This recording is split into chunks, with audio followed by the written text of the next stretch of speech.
didn't miss any, didn't miss anything, and gratefully, it's actually a rather short session anyway, so this all works out for the good. Um, so given scheduling and various other things that have come up, we're going a little faster, but not really, from what the original plan was, simply because, again, for the purposes of the original study, it made sense to have this many, but for how we have conversation, we've already been combining a bunch.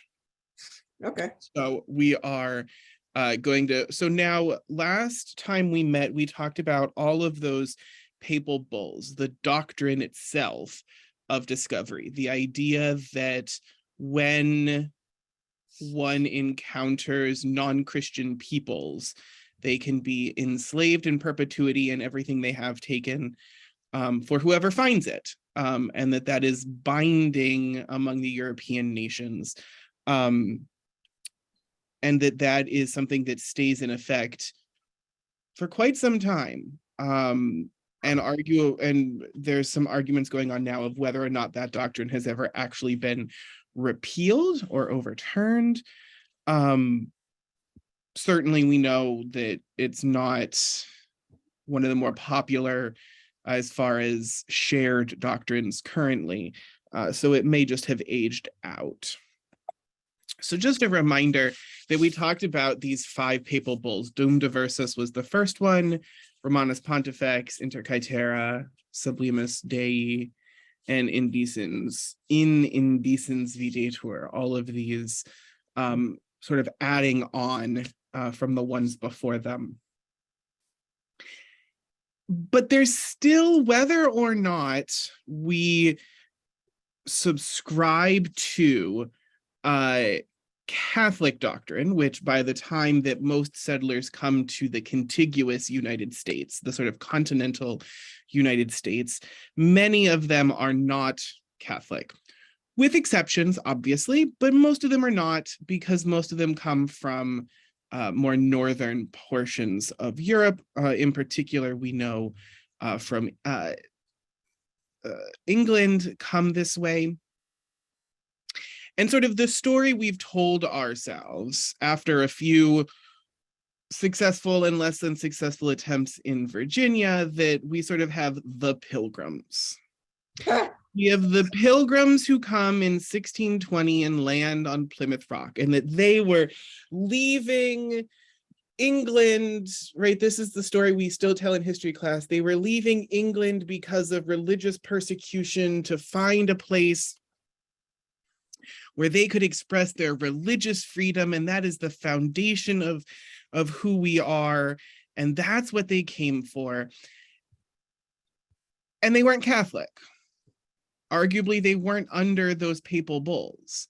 They were puritanical Calvinists. They were an extreme form of Calvinism that largely doesn't exist in that same form even today, but certainly has some of its connections in both the Congregational Church, which is a huge deal in New England for those that have lived there, and the Presbyterian Church.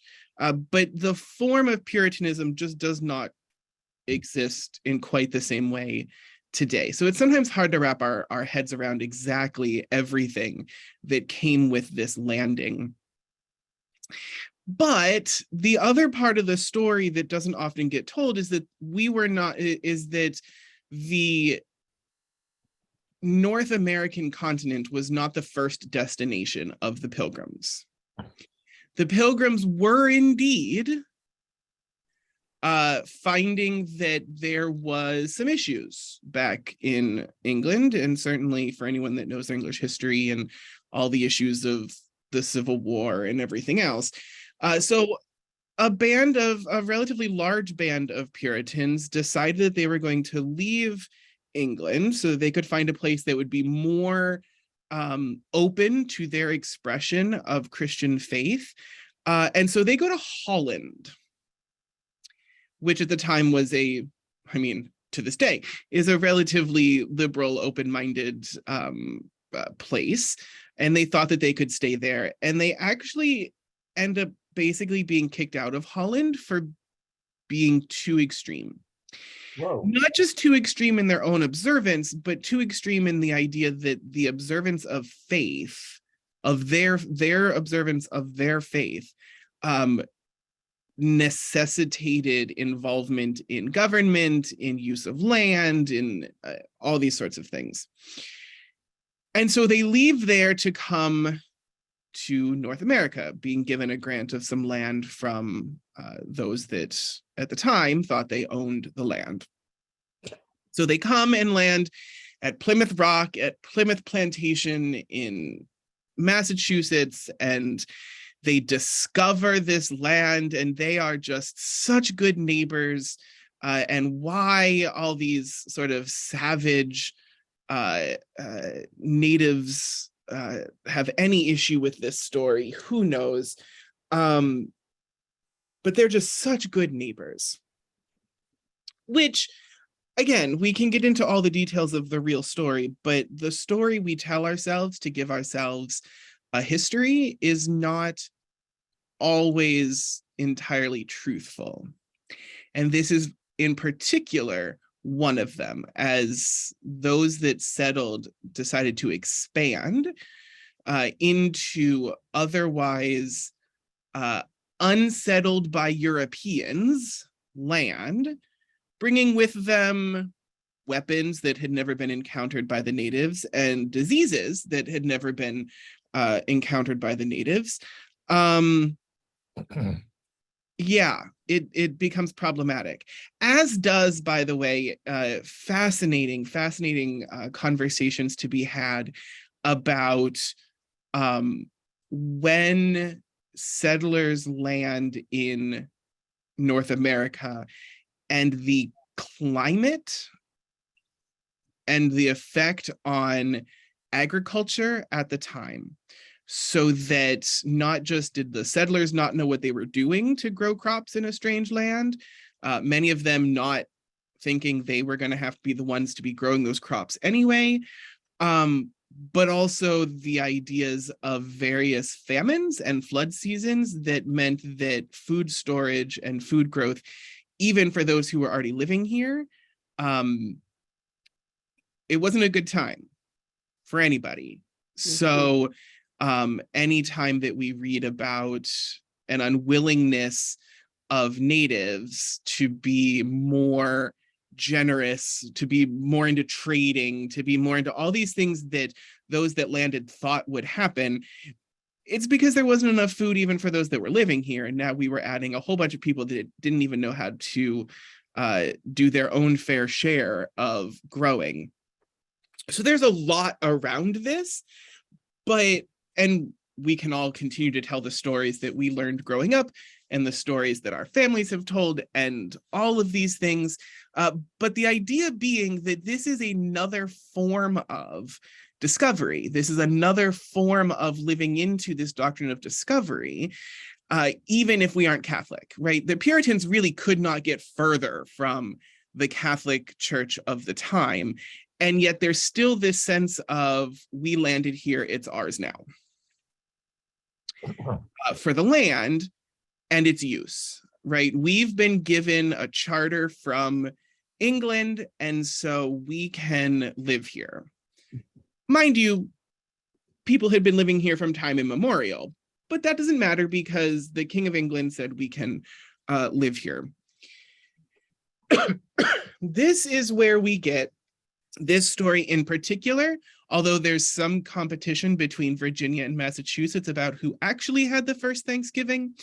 But this is this story of the Puritans, those who came here for a better life with religious freedom, to just keep to themselves, to be the shining light on the hill, the light that wasn't under a bushel, all those stories that were told by the preachers of the time and into the present day about this invasion, really, of Europeans, comes down to us as the story of the first Thanksgiving, The idea that after a particularly good harvest, and after we all were such good friends, we all sat down and gave thanks for one another, and we brought the various fruits of the land, and we had a big turkey. So that story's not true. I'm just going to put that out there. But what we do know is that from the beginning of the colonies that existed in the United States, there had been some sort of day of Thanksgiving that was completely different for each of the colonies based on different things, right? But that there was always this opportunity to turn to largely Christian sense of Thanksgiving for what had happened in the last year, for the end of the harvest, for whatever. It was various days, depending on the colony. It could be multiple days in a year, depending on what all was going on.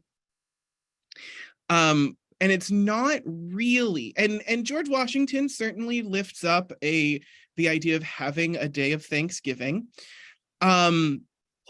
It's not solidified as a sort of national, federal national holiday until Abraham Lincoln.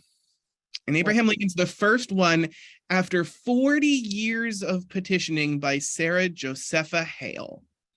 For 40 years, Sarah Josepha Hale wrote letters to legislators, to the president, asking for this to be a day.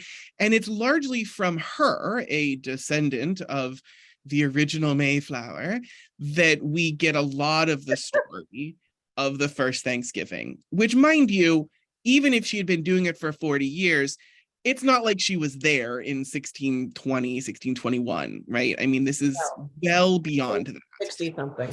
Right. So these are all stories passed down. What this gives us is an American mythology. This gives us a beginning story. This gives us a justification for what happened. This gives us a identity that predates any particular colony to the first people that come here, from whom we all sort of take our form. And it's the first real holiday or holy day of the American civic religion. So the American civic religion is a phrase that's often used to describe those holidays which are part of the American story, part of the American identity, but which come with this sort of pseudo-religious ideology, right? So we get things like Memorial Day. We get things like Thanksgiving, right? These are days where there's sort of this religious aspect to a secular holiday, right? Memorial Day is about remembering and being thankful for the lives of the dead from war. Thanksgiving is about being thankful for all the blessings that we've been given. And they're sort of overlaid with these religious tones, but there's not really any evidence that from the beginning it grew in that direction, right? It's not that it grew out of like, oh, and we had a church service and decided to have a big meal afterwards. It's much more we put aside this day of Thanksgiving, and so you should, in whatever your religious expression is, do something religious to be thankful. I always assumed it was just a harvest festival that kind of got out of control. Well, and that's the work. And so if there was ever anything, so if there was a quote first Thanksgiving, which is somewhat in doubt, that's probably the way it worked. That's probably what it was. But then when you add on the American mythology and some other things we'll talk about here in just a little bit, and the American civic religion, that's where it starts to have these religious overtones, right? I mean, Abraham Lincoln, his is all he does talk about being thankful to the God of all, right? All of this language. But even that is not permanent. So Abraham Lincoln originally makes it November 30th, which is St. Andrew's Day, which is the last day of the church year before Advent starts in the old school. And it's not until well into FDR's tenure. So we are now in like the early middle of the 20th century that the fourth Thursday of November is chosen as the day.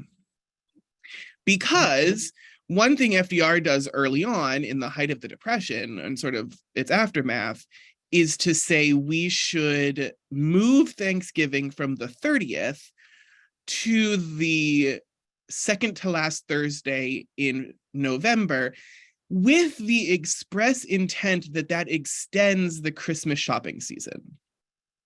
So this would be a boost for the economy that had just was in and was just coming out of the Depression. Because at least at the time, sort of there was this unwritten rule that Christmas wasn't really promoted until after Thanksgiving. And so by bumping it up a little bit, we'd add some extra time to the shopping season.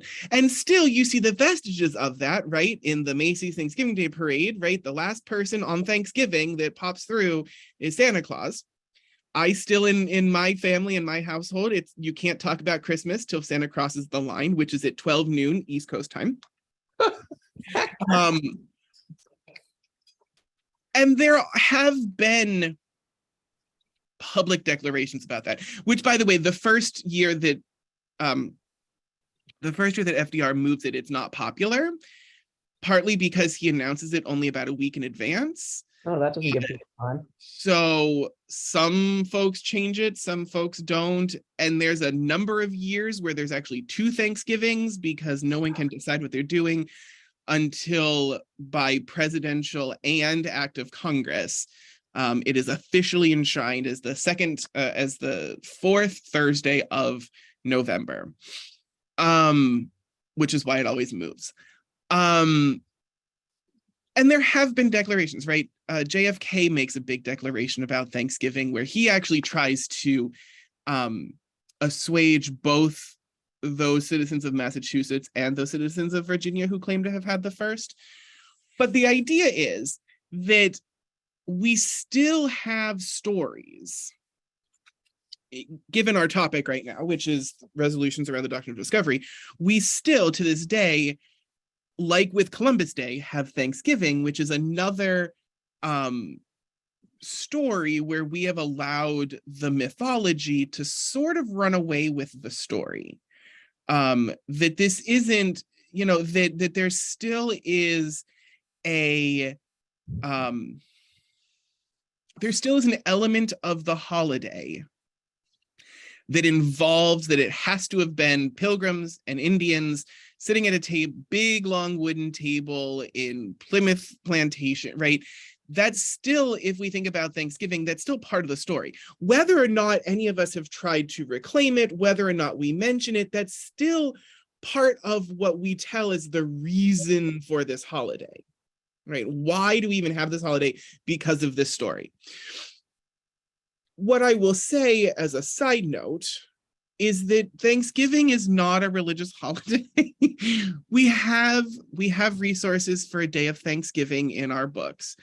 That is not necessarily meant to be Thanksgiving, like American Thanksgiving. And I find we need to be very careful if we plan community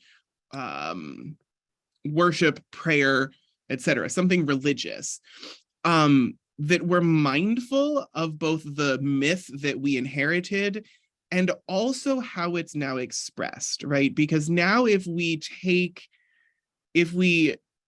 don't tell the truth about the myth and how we got it, and just decide that we're going to slap sort of Judeo-Christian God on it, and have a worship service that's really generic Protestantism, but we don't say the word Jesus. And right, which we've all been to these Thanksgiving worship services in communities, you know, where we have all of this. We're also ignoring all of this, right? I mean, so I'm not saying that there is not religious precedent and reason to be thankful.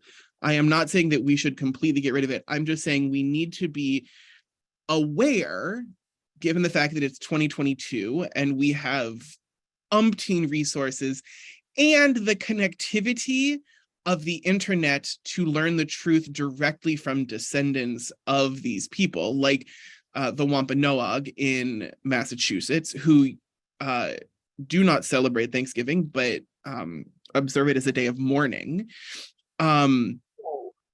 That, you know, we need to be truthful about that too. And there's a way to do that without completely ignoring it and still recognizing that by the time we get to the end of November, we have a lot to be thankful for. So just all of these things, that this is one of those things like Columbus Day, where we still have, you know, this, the reach of doctrine of discovery is not something in the past. Right. Like it still reaches to today. It's getting better. I mean, Thanksgiving is one that's getting better. Certainly, we know Columbus Day is still in upheaval here in the city of Philadelphia. Thanksgiving's getting better, so at least like most schools aren't doing like Thanksgiving pageants. But like growing up, I absolutely was part of a Thanksgiving pageant in school where we all dressed up like either pilgrims or Indians. Oh, John. wow. Yes, John. You mentioned, of course, Columbus Day, which is, well, today. What's the official, is that still the official name of today, or have we changed it officially to Indigenous Peoples Day, or is it both, or what? So the best I can tell you, I don't know exactly. What I can tell you is it's not a federally binding holiday. So like Thanksgiving, Christmas, Memorial Day, Veterans Day, 4th of July, Labor Day, these are federal holidays that like most, that government, schools, business, right, at least white class business are closed. Columbus Day is one that is not binding like that. Mm-hmm. So that it is still a federally observed holiday. Banks were closed today. The post office didn't deliver today. But Philadelphia was closed today. The school district was closed today, but other school districts aren't closed, right? That there's a lot of, one of the ways we got around having the, is it Columbus Day or is it Indigenous Persons Day, was by just saying it doesn't need to be a holiday at all. Right. So that's sort of the way to tell you how we're dealing with it. To answer your exact question, John, I don't know. I'm going to assume we haven't changed it at the federal level, at least. But I notice Indigenous Peoples Day is being mentioned more and more now. Yes. Well, and the ELCA put up a post. I was going to say, and the ELCA put up a post today wishing everyone a happy Indigenous Peoples Day and had many people wishing a happy Columbus Day back. So it's still a point of contention. And we know from the city of Philadelphia, it's still a major contention. So yeah, the interesting thing about the observance of Columbus Day is that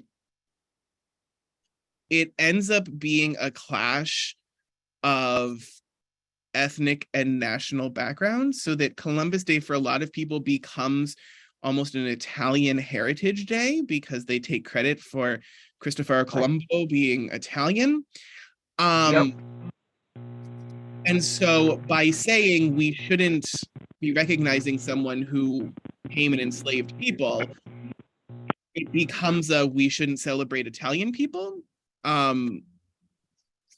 Right. Is at least how it's received. And so that becomes a bigger part of the conversation there as well. So all of that is sort of wrapped up in the Columbus Day Indigenous Peoples conversation. Thanksgiving's not going anywhere because it's too big of a economic it's too wrapped up in the economy to go anywhere. Like there may or may not be Columbus Day sales places, but like there's nothing like Black Friday, Right.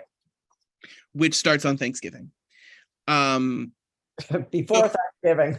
Right. Well- So you know, that's just something for Thanksgiving, is that this is really one of those enshrined moments where whether or not our observance today still talks about it, Mhm. it's still there in sort of the in sort of the mythology of the American story, and is all this big celebration of white people survived, and we're thankful to the Native and Indigenous people who basically saved them, because they knew how to work the land and the white people didn't care to learn. Yeah, I mean, and so we were thankful that we survived. Yay for surviving, but we just need to remember the way that all these things are connected. So this is one of those ways, sort of the Pilgrims and Thanksgiving, this is one of those ways that we have Americanized the doctrine of discovery, which is sort of what today's focus is.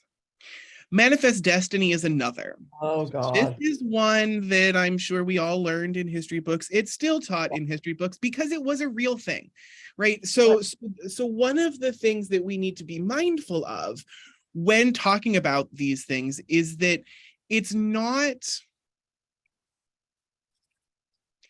talking about manifest destiny, teaching about manifest destiny, teaching about Thanksgiving, teaching about Columbus is not the problem. Right. The version of the story that we tell is the problem. Whether or not we think it still applies is the problem, right? So being able to tell the truth about Christopher Columbus, who did find a way to get Europeans to the Americas, great. That he discovered anything, bad. That we're going to gloss over the slavery and raping and pillaging that he did, bad. But talking about Christopher Columbus isn't the problem, right? Talking about those who came here and called themselves pilgrims, not a problem. Talking about the ways that they related to those who were already living here, not a problem depending on the version of the story that we tell. In the same way, manifest destiny, talking about it, not a problem. It was a real thing. It was a coined phrase in 1845 that by definition was the idea that the United States of America is destined by God, its advocates believed, to expand its dominion and spread democracy and capitalism across the entire North American continent. So this is 4 years before the California Gold Rush, but certainly during westward expansion.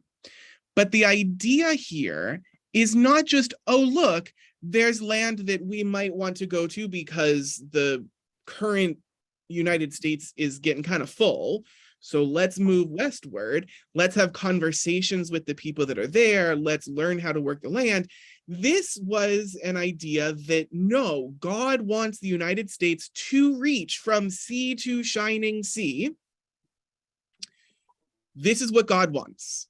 And so it is imperative that settlers go, civilize, I say, with my tongue firmly planted in my cheek, to civilize the lands and the peoples that are there, to teach the ways of the American democracy and capitalism, that we have sort of this continental expanse, right? This is around the time that we begin looking at transcontinental railroads. This is around the time of all of these settlers. If you've ever played the Oregon Trail, which was a big deal when I was in school, right? That's based on a real thing. This is, I should mention, this is after Lewis and Clark. So this is after the Louisiana Purchase. This is after the idea that there is at least a portion of land that in theory belong to the United States that reaches all the way up to like Washington State. But that hadn't been settled, right? That hadn't been settled land, at least not by Europeans, in the ways that we expected or wanted it to be. But this is also the idea that sort of this entire, what becomes the continental United States, this is God wants this for us. Who decided God wanted it? Well, that's the interesting part about it. That's the interesting part about it. I don't know. Okay. Yes, John. Yes, I'm John. waiting you to finish answering that one there. Oh yeah. Well, I who- don't have an answer for that one. Yeah, who originated the phrase? I mean, it probably wasn't just one person, but who really championed it at the beginning? I mean, was it Andrew Jackson or somebody like that? No, I just Googled it, and Yes. I'm reading in Wikipedia that newspaper editor John O. Sullivan is generally credited with coining the term manifest destiny in 1845. The newspapers. Yep. Yeah, the Okay. gist of this article, though, is that it was never a definite set of principles. It was always a more or less vague idea Yes. that Mhm. not everyone was thrilled about. It was used as an excuse for the Mexican-American War. That's not surprising. Abraham Lincoln and Ulysses Grant rejected the concept of manifest destiny. So it's kind of a concept, not really a policy or a belief. Right. I don't know. don't think it was. Yeah. Right. I don't know how much, this article talks about America's moral mission. I don't know where I don't know where God got into it, but it's kind of, Anytime you talk morality in the United States, you're going to bring God into it. yeah, especially until much later in the 19th century. Yeah.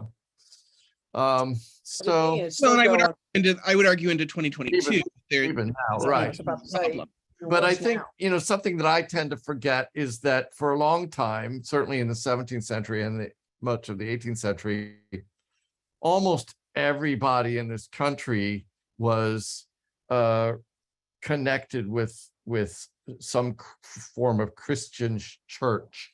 And it wasn't until later that we had a much greater diversity of beliefs among our Certainly we know by the time of the Revolution that there was in the state of Pennsylvania, or in the whatever Pennsylvania was, there was a Jewish population. Yeah, There was there a was. Muslim population, right? Yeah. I mean, we know that Jefferson owns a Quran, right? That he had experience with Muslims. That's true.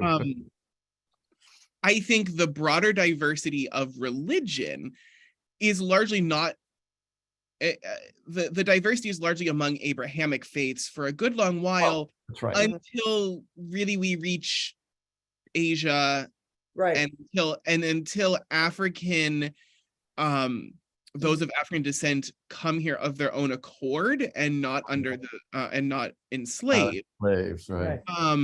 That's when we start to get more pluralism of religion. Absolutely. But I think that to this day, if we read even presidential declarations, right, there's still some God in there. And unfortunately, that's part of the problem, right? When we start to talk about morals in this country, we find it hard sometimes to separate out religion from morality. Right.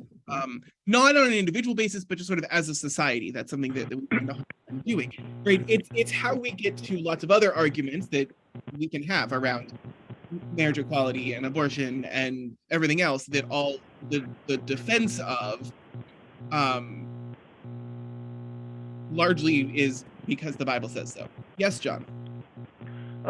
My sense is that a lot of times in these, I haven't read them really.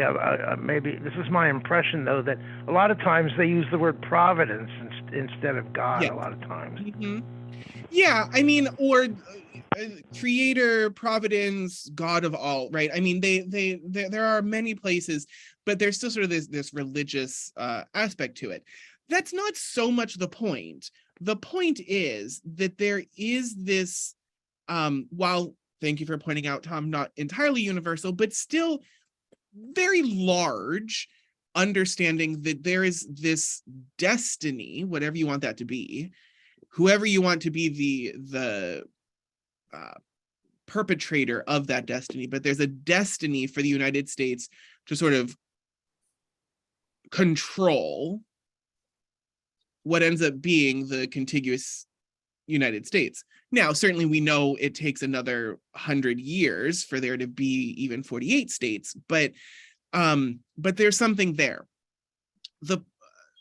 What we want to talk about with this manifest destiny is that whether or not people agreed with it, whether or not you were an actual settler, whether or not there was any set of principles, the idea was still there that there was nothing wrong with just deciding that I'm going to go west and wherever I decide to build my log cabin is going to be mine.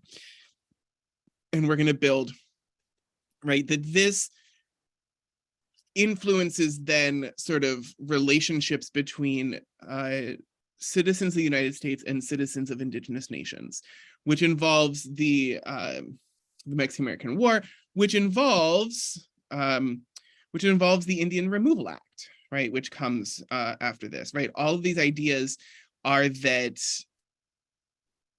well, it's 1845, so I'm going to say white people are the civilized people, and not white people need white people to civilize them.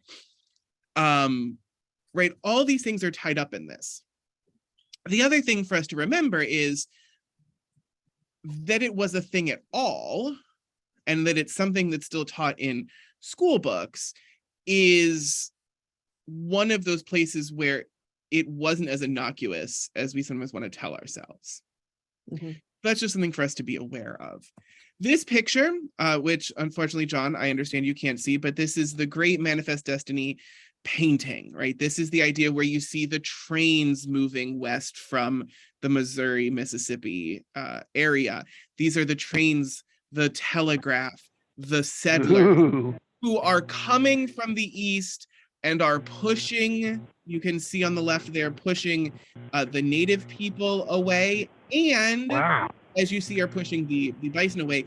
All of it overseen by blonde-haired, star in her hair, white woman in flowing white robes.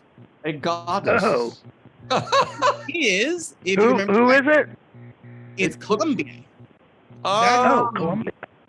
Columbia. wow. So for those that were part of the original discussion, we talked about Columbus, the idea of Columbia, which still District of Columbia, Hail Columbia, all of these things, that the name Columbia takes its root from Columbus, right? So we still credit sort of Columbus's discovering, and then she becomes the personification of the United States, or at least this land. And so this is all overseen by Columbia. How do we know it's Columbia and not the Statue of Liberty, even though she's carrying a book? Because the Statue of Liberty doesn't exist yet. What we do know is once the Statue of Liberty exists, she kind of takes the place of Columbia in sort of common societal, cultural usage. But for now, at least, this is Columbia. This is Columbia saying, yes, from the East Coast to the West Coast, here we go. As she herself is the one rolling out the telegraph line. I never knew there was a painting of this. Mhm. I And never knew it either. And John, it's a Never heard of it. it's a particularly ugly painting, so you're not missing much from an art history point of view. But this is when I looked up Manifest Destiny on Yep. Google and clicked on image. This is the first one that pops up, and this is the one that was in every Yep. history book that I had for American history through high school. That this was the painting of Manifest Destiny. Now, there's several versions of, I mean, different people did different things, but this general idea, almost verbatim from painter to painter, this is what we got as this idea. And so this Columbia, who presides over all of this, is sort of the personification of this great ideology that we are destined to do this. And the thing is, whether it is a good painting or not, we can have that conversation. I'm being a This smart aleck. is an icon, though, in the Yeah. religious way of talking about icons, where there is imagery that is necessary here, right? That the settlers come unarmed against the armed native people, that they are moving their way, that they are planting sort of for the wilderness. And if nothing else, it is light and sunny to the east and dark and stormy to the west, right? We are literally bringing light with us to the west. Right. So all of this, and the thing is, as we know, imagery speaks a lot louder than written words for a lot, and that this is something that still persists is all part of this. But all of this to say that this is the American painting to describe the doctrine of discovery. Yeah. Right. So Mhm. even by 1845, we are not a Catholic country. As a matter of fact, in many ways, we're an anti-Catholic country for a good long while. We're still living into this idea that like white people are better and we have the culture and we have the civilization. So here we come. And this is how it's meant to be. The last thing for us to talk about is the Indian Removals Act. 1830, so this is a little bit before Manifest Destiny, but this is President Andrew Jackson. You will find him on your $20 bill because we still can't seem to get him off.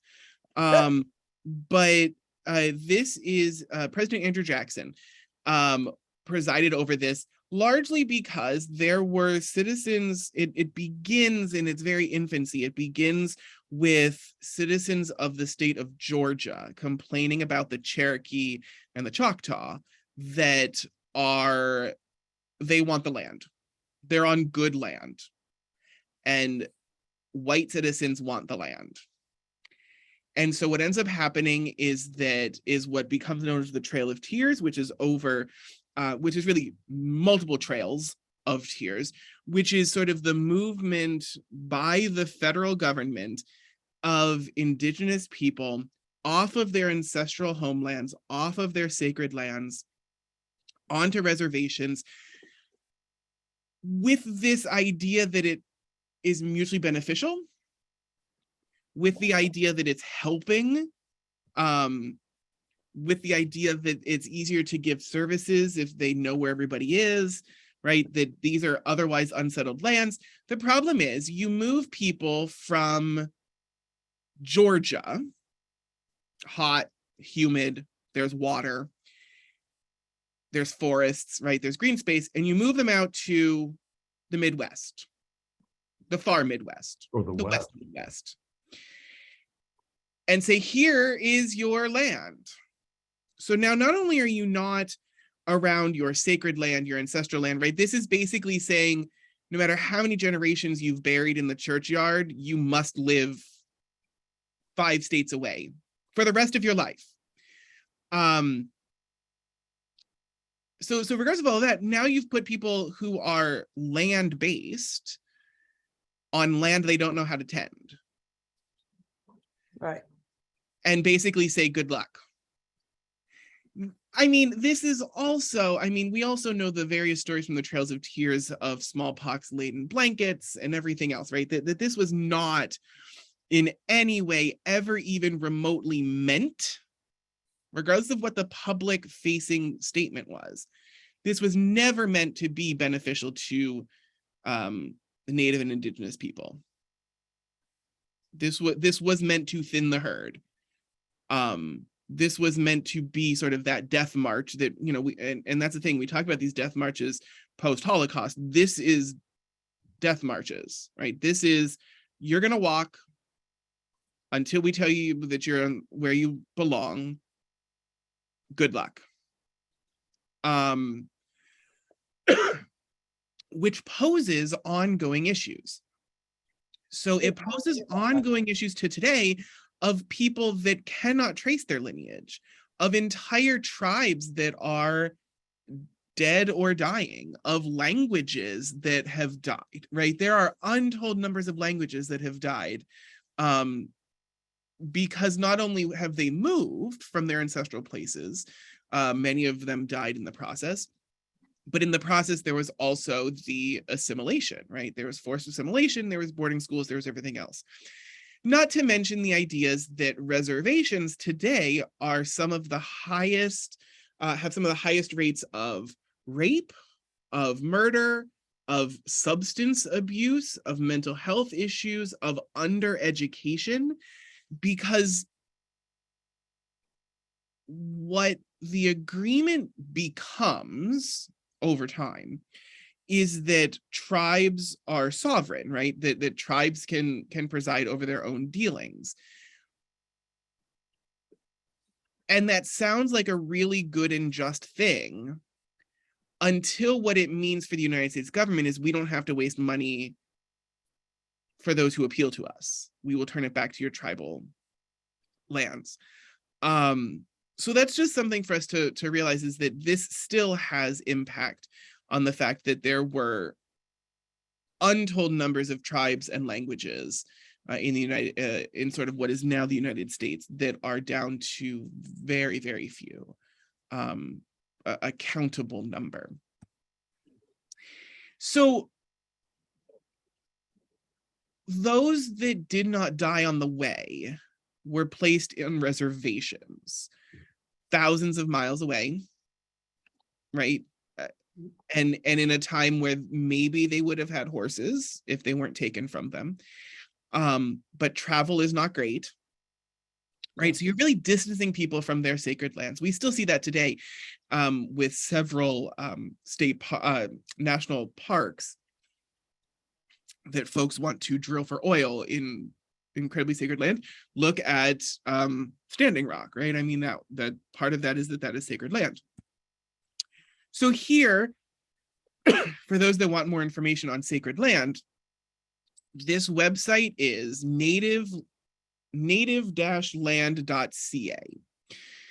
I saw It this. is- Yeah. It is an entirely interactive map that shows the names of nations, of indigenous nations that still exist, Okay. where they ended up, where they're from, but it is a way for you to look up the land where you're from, the land where you currently live, but to look up who are the original people of this land.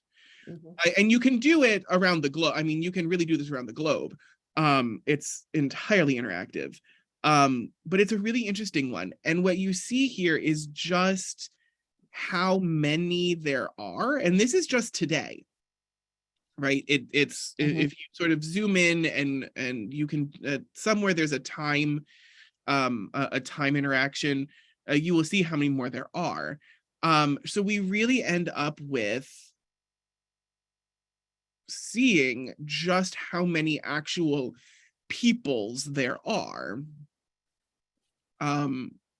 where we sort of just lump in indigenous people, right? Now, you have to zoom in pretty far to find the Lenape, which is the land that we are currently on. We sort of border the Delaware. We border the Susquehannock, but we are squarely on Lenape land. You have to zoom in pretty far. They were always a smaller nation of people. Being from Erie is easy because they were the Erie's Indians, so that was super easy. But just things for this. So again, this website is native-land.ca, maybe native-lands.ca, which is just very interesting to sort of look up. And that really what you can see here is that, you know, if you're going, and the reason I pull this up is because, so this is Georgia, right? This is the Georgia area.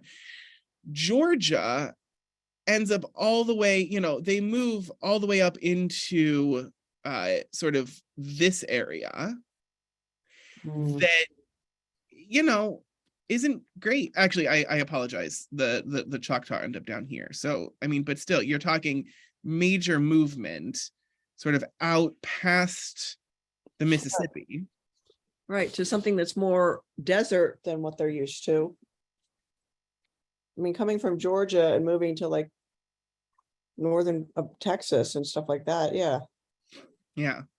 Not So good. it's just something, so I do recommend this to you. It is very interesting, especially on a day like Indigenous Peoples Day, to take a look at where who are the original occupants of this land. The Lenape, by the way, are incredibly tiny now.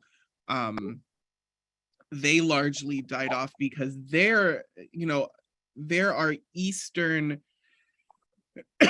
excuse me, there is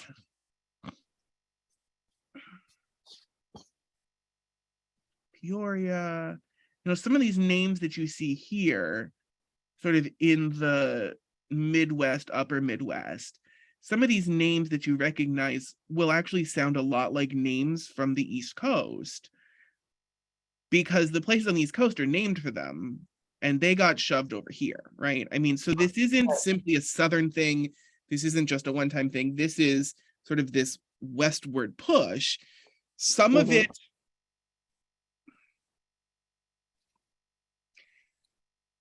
I'm going to say some of it was more organic. I don't mean it was ever desired so much as it wasn't forced removal in the same way as the Indian Removal Act. It was simply people trying to find a land that was open, available. So I think, yes, I think that's the end of my actual presentation. Oh, look, and it's already after 8. So the whole point of this is none of this, I mean, certainly I'm not the expert in American history. It's never been one of my favorites. So Understandably. details for yourself, if you're interested in any of these things. The idea of mentioning just a few of these moments is to see the ways that the doctrine of discovery, why did we in 2016 at Churchwide Assembly find the need to actively repudiate it? Right. Because the impact of it from 1452 in 2022 is still something we can feel. It's still something we can see. It's still something we can experience. And certainly it's something we can understand intellectually, but it's something that, our Indigenous siblings are living. Right. And so that's just, we can't just say, oh, well, the Catholics, right? Oh, just that doctrine. Oh, we ignore the Pope. It's like, no, like built into Americanism is some of this mythology and identity that we do need to actively work against. Yes. Yes, John. Mm-hmm. Yes, John. I have a little fact that popped into my head that Yes. is I think it's interesting that the official song or march, whatever, for the president is "Hail to the Chief" that they play all the time, Yes. and the official song or march for our African American vice president now is "Hail Columbia, Happy Land." Yeah. Oh yeah. I don't know why. Well, whatever. Because that's what John Philip Sousa named it. Okay. I don't know. It's the name of the hymn. That was what it was called in our school hymn book. I don't know what it's. I think it's "Hail Columbia, Happy Land," though. Yeah. Well, I mean, I've always known it as Hail Columbia, right? The president gets hailed to the chief with 6 rills, and the vice president gets Hail Columbia with 4 rills. Right. But and why? Because John Philip Sousa came up. I mean, all of it is John Philip Sousa. Oh, okay. Oh yeah, those are all John Philip Sousa. Yeah. And it's what he decided to name it. I mean, it's why like District of Columbia is named what it is. And that's in addition to all of the Columbuses that exist. Columbus, Ohio, Columbus. There's like 4 different Columbuses in the United States. So yes, but Hail Columbia is up there and something we still use, which goes all the way back to Columbus, right? And when we sang it in school, of course, that was one that nobody knew, and our principal was always upset that we didn't know the words. And I'm still not sure. I'm still not sure anyone could really hum it. It is not nearly as famous as "Hail to the Chief." Oh, that's for sure. Yeah. So, but yeah. because we would always sing a patriotic song at the beginning of our chapel services. Oh, course. please. What? Cool. Of course. Oh, I mean, we Yeah. still have a national song section in the back of the hymnal, and there is major contest. One of the major contestations of the ELW is that they put in "O Canada," but not Ah! a banner, But not what? but not the Star Star Spangled Spangled Banner. Banner. Oh. And people wanted to know why the American national anthem wasn't put in, but Canada. And the number one reason is because the relationship, because the ELW is used by both the ELCA and the ELCIC. But first of all, the Canadian churches always have a different relationship with their nation. But also, I don't know, because in the first verse, it actually mentions God and not, I don't know, a war and a piece of fabric. But also because if you were to put the entirety of the Star Spangled Banner, there would be promotion of slavery. Right. So Yeah, that's true. you know, like there's reasons we didn't pick that one. but to this day, yeah, we have those in the back of the hymnal, although we just sometimes we sing "This Is My Song" because I'm okay with that. But frankly, if you were to ask me, whenever we have a patriotic, This is my song. This is my song, Finlandia. Yeah, right. Okay. So the tune is Finlandia. The text that we have in our hymnal is "This Is My Song," which Joan Baez does a beautiful version of. right. That's about Which is just beautiful, right? Because the text of the land is, this is the song, "O God of all the nations," a song for my land, right? And it's trees and it's blue skies, but there are other nations that have skies just as blue and trees just as green, so bless us all. I don't mind that one. We can do that one. Although usually you'll find if there's a Sunday that comes close enough to a patriotic holiday, we sing "Lift Every Voice and Sing" because that's a national anthem I can get behind. Yeah. But anyway, all of that to say, thank you for this. Thank you. you. Thank you, Pastor. I think. You're welcome. Oh yes, thank you. I think we have 1 week or 2 weeks left. I think we have 2 weeks left. But we will be back. Anyone that can and wants to make Bible study on Wednesday, we'll be talking about David and Solomon and a house. Right. As sort of Excellent. problems in scripture. So Okay. great. Well, thank you everybody. Have a good evening. Guten Abend.